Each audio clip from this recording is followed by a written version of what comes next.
The great chamber of the Nexus station floated in the empty space between three galaxies. It was the oldest structure in known space. For 10,000 years, the Galactic Council had gathered here to decide the fate of worlds. Today, they would decide the fate of Earth. High Arbiter Velketh stood at the central platform. He was tall and thin, with silver skin that reflected the light of 100 holographic displays. Behind him, representatives from 12 elder species watched in silence. Some had bodies of flesh, others were made of light, or crystal, or living metal. All of them had ruled the stars for longer than humans had existed. "We must discuss the human problem," Velketh announced. His voice was cold and smooth like ice. "The Vorathi Imperium has submitted a formal request. They wish to expand into the territory containing the Sol system. Earth lies in their path." A hologram appeared in the center of the chamber. It showed a small blue planet spinning slowly in the darkness. Around it, a few primitive satellites circled like children's toys. Beyond the planet, a handful of chemical rockets moved between the inner worlds. It was a pathetic sight. "This is humanity's greatest achievement," Velketh continued. "After 200 years of observation, we have classified them as a Class 7 primitive civilization. They cannot travel faster than light. They cannot generate energy shields. They still burn dead plants for fuel." He made a sound that might have been laughter. "They are not even aware that we exist." From the shadows of the chamber, a massive shape moved forward. It was Commander Vorax, of the Vorathi Imperium. His body was covered in black armor made from his own hardened shell. 6 legs clicked against the floor as he approached. His eyes, red and multifaceted like a spider's, gleamed with hunger. "The Sol system is rich in resources," Vorax said. His voice buzzed like a swarm of angry insects. "My people require it for our expansion. We have already claimed 47 worlds in that sector. Earth is simply the next step." "And what of the humans?" asked a soft voice from the back of the chamber. Everyone turned to look at Ambassador Yira of the Solari. She was the youngest representative in the council, barely 300 years old. Her people were known for their peaceful nature and their strange interest in primitive species. Some called them weak, others called them foolish. Most simply ignored them. Yira stepped into the light. Her skin glowed with a gentle golden warmth, and her large dark eyes held something that might have been concern. "My people have made contact with humans. Unofficial contact, of course. We have studied them for decades. They are unusual." Velketh raised one thin eyebrow. "Unusual? In what way?" "They adapt faster than any species we have ever observed," Yira said. "They learn from failure instead of being destroyed by it. Their history is filled with war and suffering. Yet they continue to advance. They went from riding animals to splitting atoms in less than 200 years. They went from their first flight to walking on their moon in 60 years." She paused. "We should not underestimate them." A rumble of amusement rolled through the chamber. Several representatives made sounds of mockery. Even Velketh allowed himself a thin smile. "Ambassador Yira," he said slowly, "I appreciate your concern for lesser species. It is charming.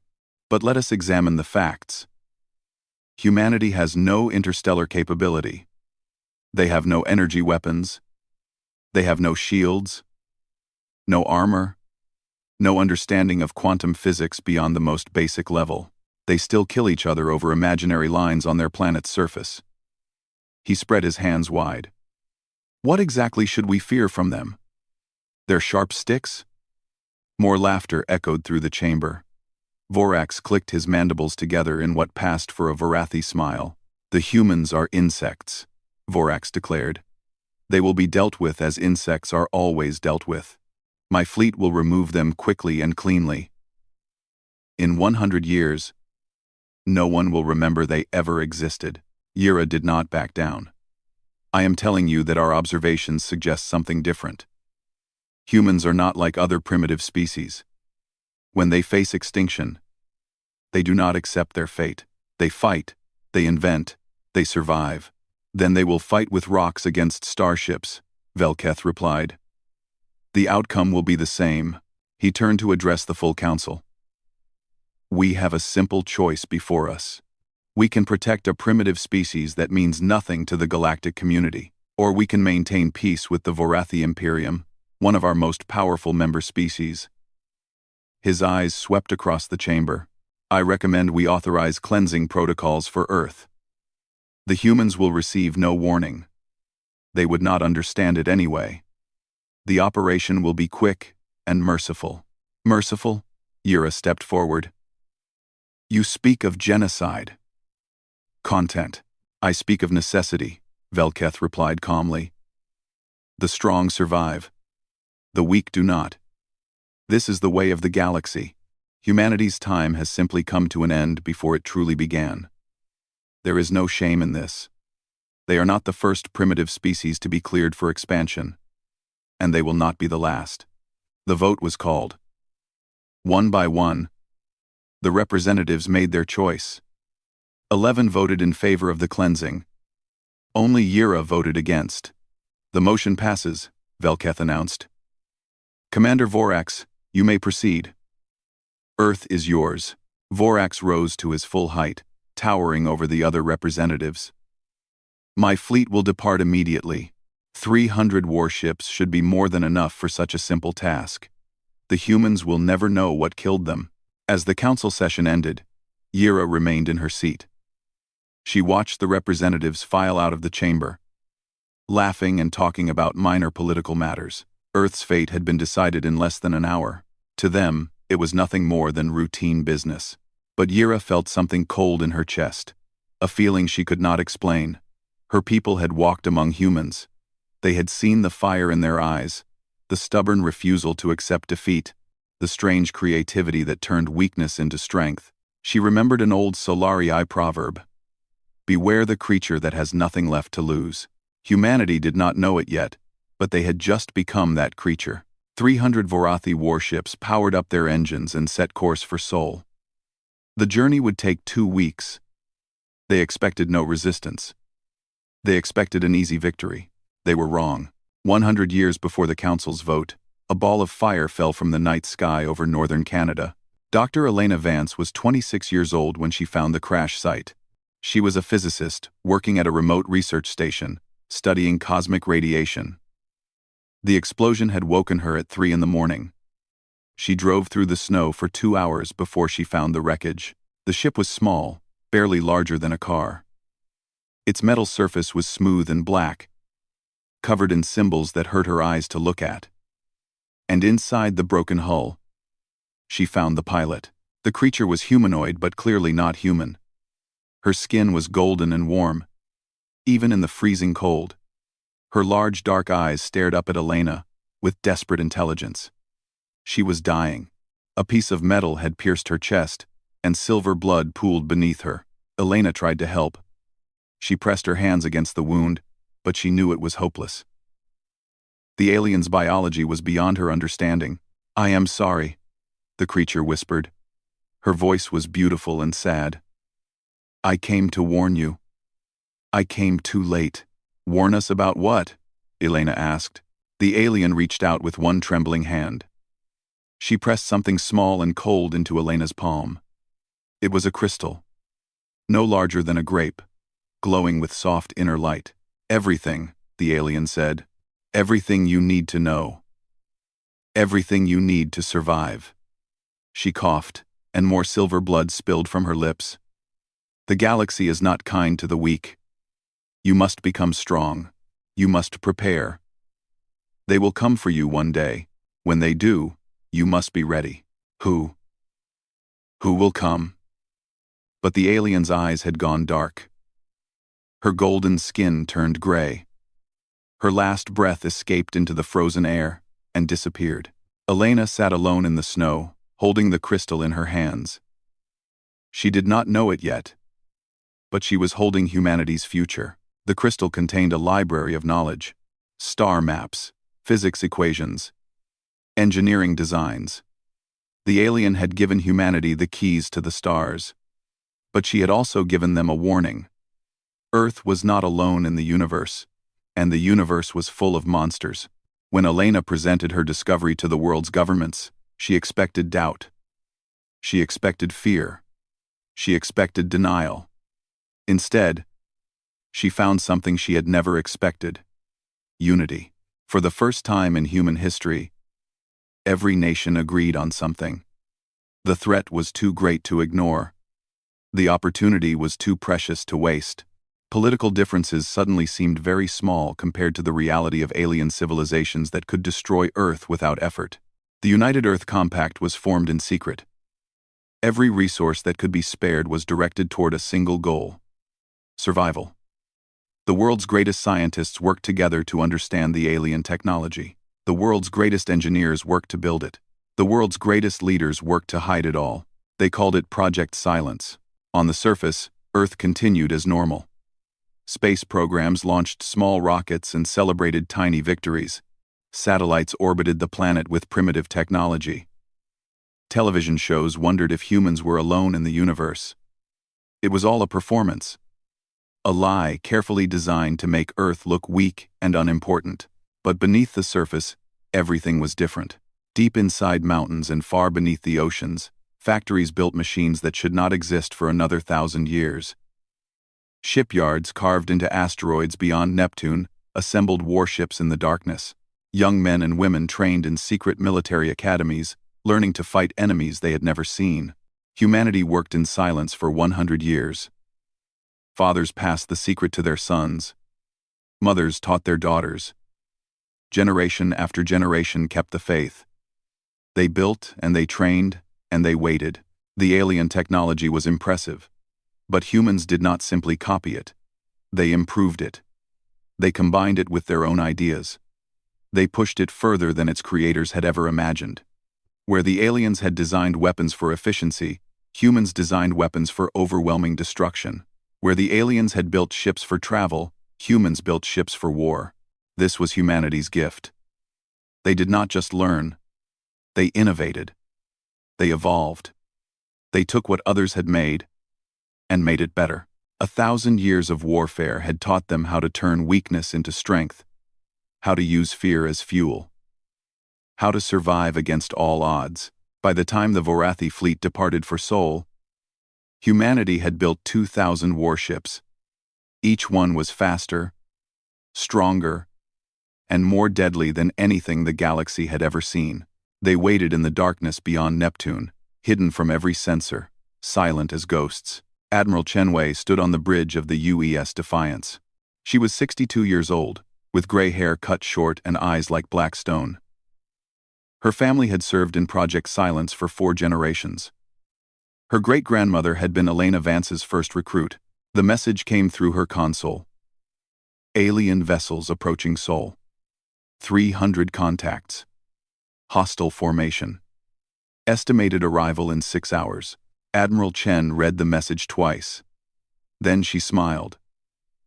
It was not a happy smile. It was the smile of a hunter who has finally spotted her prey. So they finally came, she said quietly. Her second in command, Captain Rodriguez, stood beside her. He was young and eager, barely 30 years old. Admiral, should we alert Earth Command? Earth Command already knows. They have known this day would come for a century. She turned to face him. Sound the awakening. All ships. All crews. Today, we stop hiding. Today, we show the galaxy who we really are.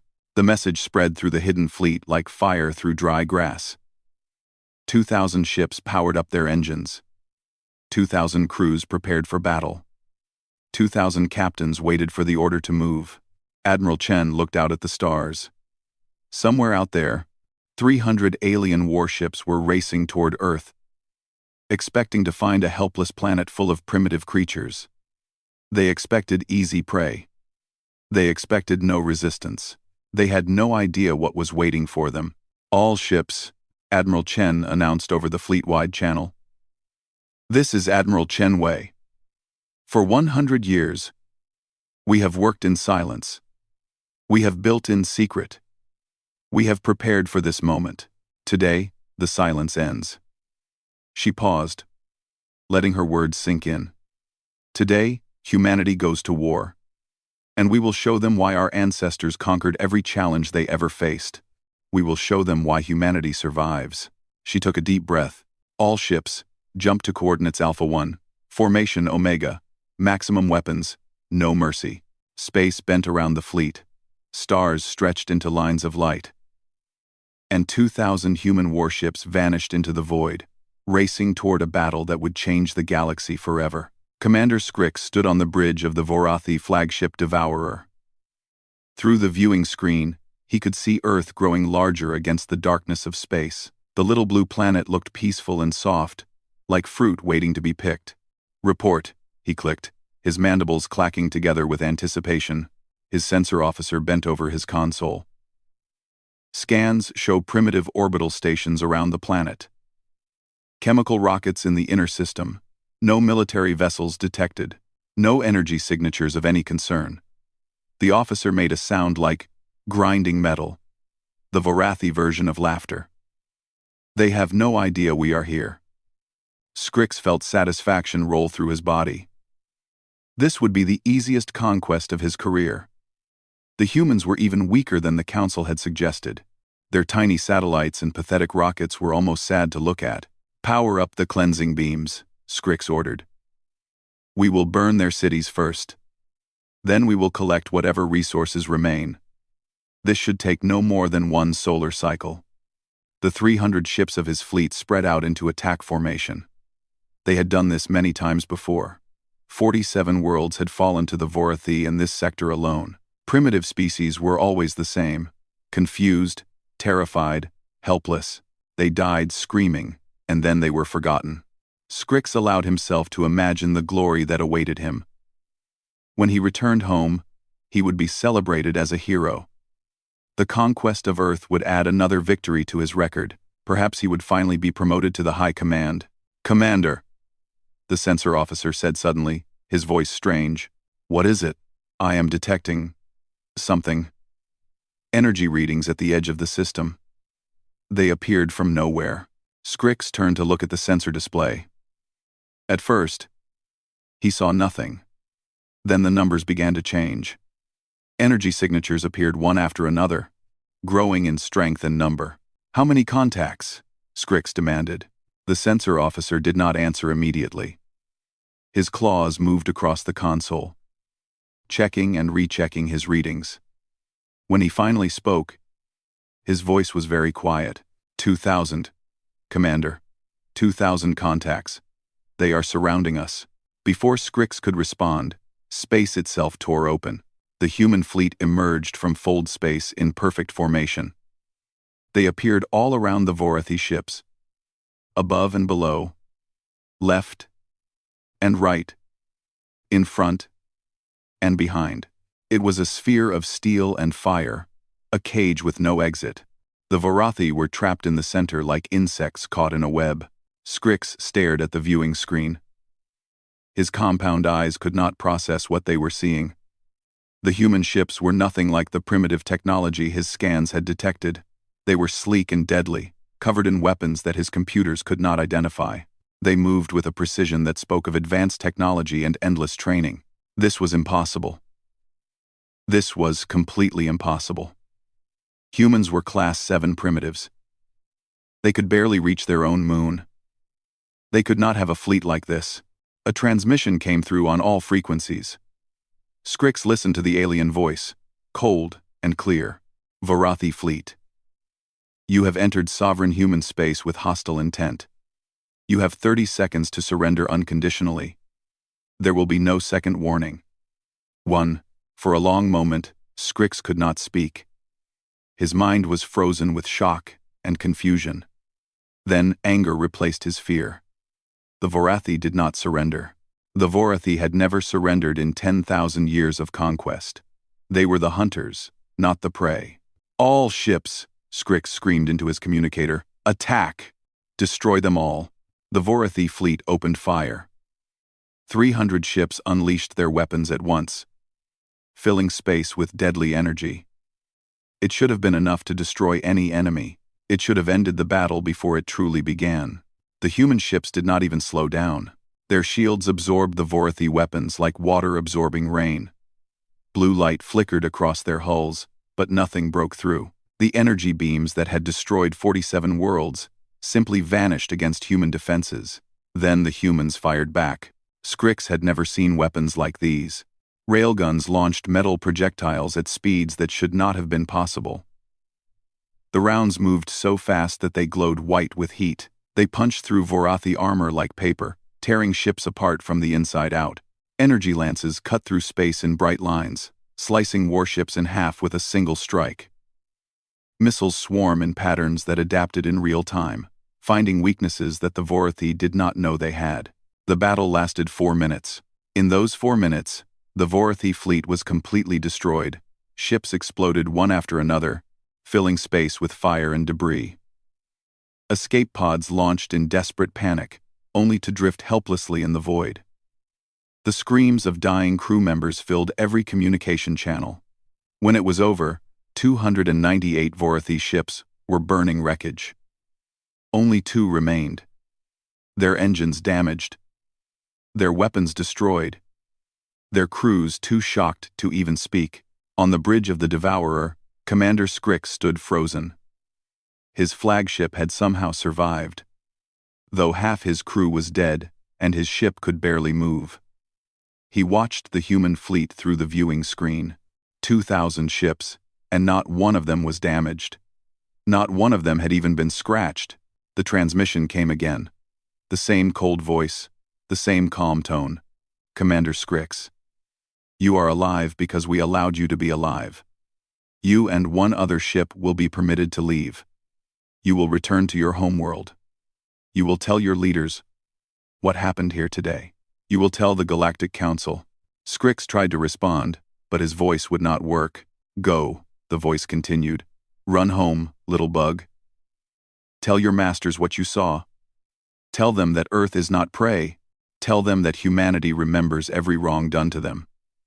Tell them that if anyone ever comes for us again, we will not simply defend ourselves. We will hunt them down. We will find their worlds, and we will obliterate them completely. The transmission ended. Scrix gave the order to retreat. There was nothing else to do. His ship limped away from the battlefield. Engines struggling. Hull groaning. Behind him, 2,000 human warships watched in silence. He had come to conquer a primitive species. He had found something else entirely. He had found a nightmare. As the distance grew between his ship and the human fleet, Scrix understood something with terrible clarity. The galaxy had just changed forever. The balance of power that had existed for 10,000 years was gone. In its place was something new, something dangerous. Humanity had announced themselves to the stars, and the stars would tremble. The Nexus station had never known chaos like this. Representatives ran through the corridors, shouting in a dozen different languages. Holographic displays flickered with images of burning ships and impossible weapons. The great chamber that had stood in calm dignity for 10,000 years was now filled with screaming and confusion. High Arbiter Velketh sat in his chair, staring at nothing. His silver skin had turned pale gray. His hands were shaking. On the screen before him, the sensor logs from the surviving Vorathi ships played on a loop. 2,000 human warships. 4 minutes of battle. Complete destruction. This is impossible, he whispered to himself. This is completely impossible. The 2 surviving Vorathi ships had broadcast their recordings across every communication channel in the galaxy. Every species had seen the footage. Every government had watched their assumptions about humanity burn away like morning mist. Commander Vorax burst into the chamber. His black armor was cracked, and one of his 6 legs dragged behind him.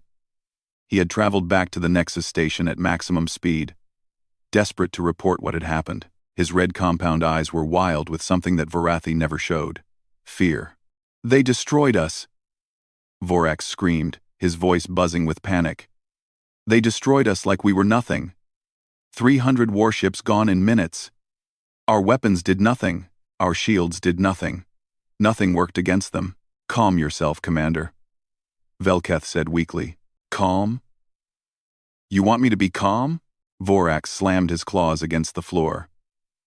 The humans have a fleet larger than the Vorathi Imperium. They have weapons we cannot understand. They were hiding this from us for how long? How long have they been watching us? No one could answer that question. No one wanted to think about what the answer might mean. Ambassador Yira walked slowly to the center of the chamber. Every eye turned to watch her. The golden glow of her skin seemed brighter than before, and her dark eyes held a sadness that went deeper than words. "We tried to tell you," she said softly. "We warned you that humans were different. We warned you not to underestimate them." "You knew about this?" Velketh demanded, rising from his chair. "You knew about their fleet?" "No, we had no idea they were this advanced." Yira shook her head. "But we knew they were dangerous. We knew they were capable of things that other species are not. Humans do not evolve like us. They do not wait for perfection. They fail. And they learn. And they fail again. Each failure makes them stronger. Each defeat teaches them something new." She paused, looking around the chamber at the frightened faces of the galaxy's most powerful beings. "And above all," Yira continued, "humans remember. They remember every insult. They remember every injury. They remember every wrong done to them. And they never forget. You voted to destroy their species. You authorized their extinction. Did you think they would not find out?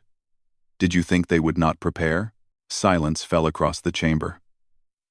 For the first time in 10,000 years, the Galactic Council had nothing to say.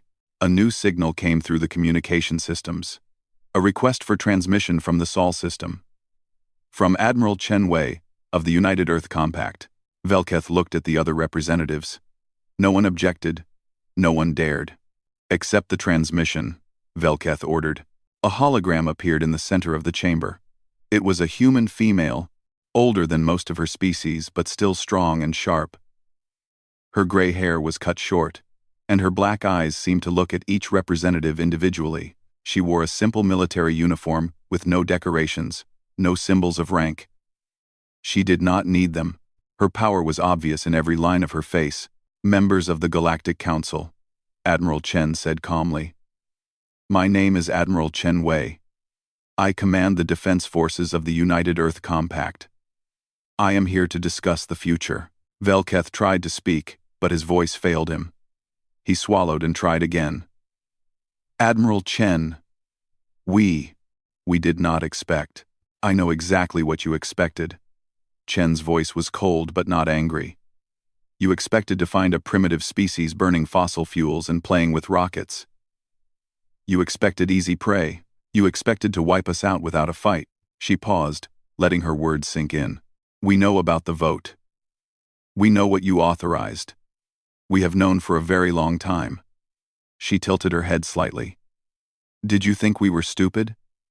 Did you think we were blind? We detected the Solarii scout ship that crashed on our world 100 years ago. We found her data core. We learned everything about your galaxy. Your politics. Your technology. Your attitudes toward primitive species." The representatives looked at each other in horror. 100 years. The humans had been preparing for 100 years, and no one had noticed. "We are not angry," Chen continued. "We understand how the galaxy works. The strong survive. The weak are destroyed. You assumed we were weak. You were wrong." She straightened her shoulders. "But we are not monsters. We did not build our fleet to conquer. We built it to defend. We have no interest in ruling other worlds. We only want to be left alone." Vorax stepped forward, his claws clicking against the floor. "You dare to threaten the Council? You dare to speak to us as equals? You are nothing but—" "Commander Vorax." Chen's voice cut through his words like a blade. "You sent 300 ships to destroy my people. We eliminated them in 4 minutes. Right now, at this very moment, 500 human warships are positioned around your homeworld. They have been there since I began speaking." The holographic display changed, showing a live feed from the Vorathi home system. The planet was there, spinning peacefully in space. And around it, like a ring of steel and fire, 500 human warships waited in perfect formation. Vorax made a sound that no one had ever heard a Vorathi make. It was the sound of pure terror. This is not a negotiation, Chen said calmly. This is a courtesy. We are giving you the chance to choose peace. We are giving you the chance to recognize that humanity is not prey. We are giving you one opportunity, and one opportunity only, to accept a new reality. She looked directly at Velketh. If anyone ever moves against human worlds again, we will not simply defend ourselves. We will find the aggressors. We will track them to their home systems, and we will obliterate them so completely that future civilizations will find only dust and wonder what happened. The silence in the chamber was absolute. Do you understand? Chen asked. Velketh nodded slowly. His voice was barely a whisper. We understand. Good. Chen allowed herself a small smile. It was not a friendly smile. Then let us discuss the terms of our new relationship. I think you will find them very reasonable. Humanity asks only for recognition, trade, and peace. In return, we promise to leave you alone. It is a good deal. I suggest you take it. The council voted unanimously to accept. They had no choice. The humans had made that very clear. And in the darkness of space, 2,000 warships waited silently, watching, ready to strike at a moment's notice. Humanity had announced themselves to the galaxy. The galaxy would never forget. 3 days passed after the vote. 3 days in which the galaxy held its breath and waited to see what humanity would do next. The answer surprised everyone. The human warships around the Vorathi homeworld disappeared as quickly as they had arrived. One moment, they were there. A ring of deadly steel around the planet. The next moment they were gone, folding back into the darkness of space. No attacks, no demands for territory, no attempts at revenge. On the Nexus station, the Galactic Council struggled to understand what was happening.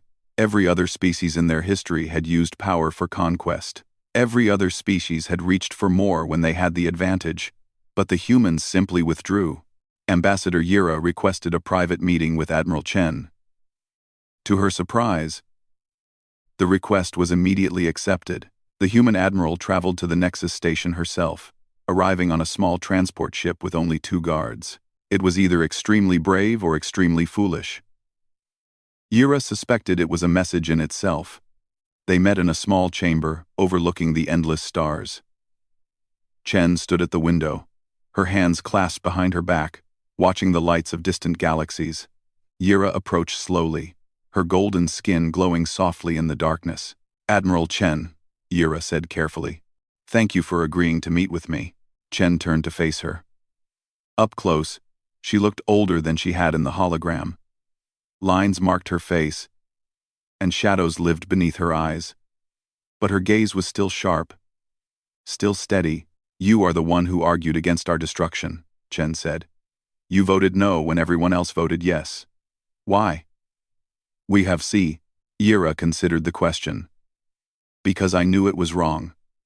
Because my people had walked among yours. We had seen what you could become. She paused. And because I was afraid. Afraid of what? Afraid of what you might do if you survived. Afraid of what you might become if you had a reason to hate us. Yira shook her head slowly. I was right to be afraid. But I was also wrong. You had every reason to destroy us. You had every reason to take your revenge. Why didn't you? Chen was silent for a long moment. When she spoke, her voice was quieter than before, almost gentle. Do you know the history of humanity, Ambassador? Some of it. We know you have fought many wars. We know you have caused great suffering to each other. That is true. Chen walked to a chair and sat down heavily. For a moment, she looked very tired. We have done terrible things to ourselves. We have built empires and watched them fall. We have conquered and been conquered. We have committed acts that still shame us. Thousands of years later, she looked up at Yira. We nearly destroyed ourselves many times. Nuclear weapons, climate disasters, diseases we created in laboratories. Each time, we came close to extinction. Each time, we survived by the smallest of margins. She shook her head. We know what empires become. We know the price of conquest. We have paid that price in blood more times than we can count. Yira sat down across from her. Then why did you build such a powerful fleet? If you did not want conquest, why prepare for war? Because the galaxy is dangerous. Chen's voice hardened slightly. Because we learned that other species would not leave us alone. Because we understood that weakness meant death. We did not build our fleet to rule the stars. We built it so that no one could ever threaten our children again. She leaned forward, her black eyes intense. Conquest would betray everything we survived to become. We learned, after so much suffering, that true strength is not about controlling others. It is about protecting what matters. It is about building instead of destroying. If we became like the Vorathi, if we used our power to crush other species, we would lose ourselves. We would become the very thing we feared. Yira considered this. In all her centuries of life, she had never heard anyone speak like this. Power in the galaxy had always meant domination. Strength had always meant control, but the humans seemed to believe something different. The Council is afraid of you, Yira said carefully. They do not understand why you showed mercy. Some believe it is a trick. Some believe you are waiting for the right moment to strike. Let them believe what they want, Chen shrugged. We have no interest in changing their minds. We only want to be left alone. To grow. To explore. To build something better than what we were. And if they attack you again? Chen's expression did not change, but something cold flickered behind her eyes. Then we will respond. We are not pacifists, Ambassador. We will defend ourselves without hesitation.